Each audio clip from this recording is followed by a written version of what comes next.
So check this thing out. That's a lot of LEDs, pretty compact, flat design. So again, it has a hook, so you can actually mount a hook and chain. See, you can just hang it off from your ceilings, adjust it to the height you need. It actually also is adjustable. There's a couple of settings on here.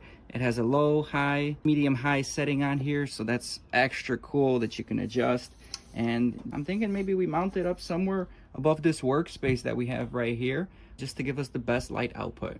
There we go. Just gotta wire it up. All right, I closed the garage door.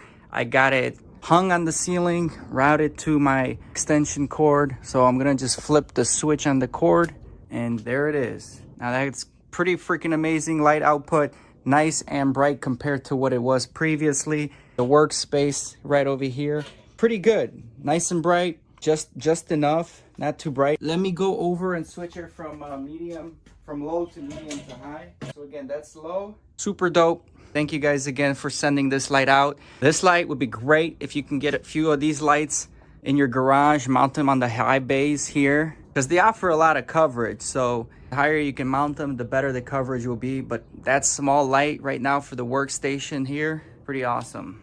Or the LEDs for your garage.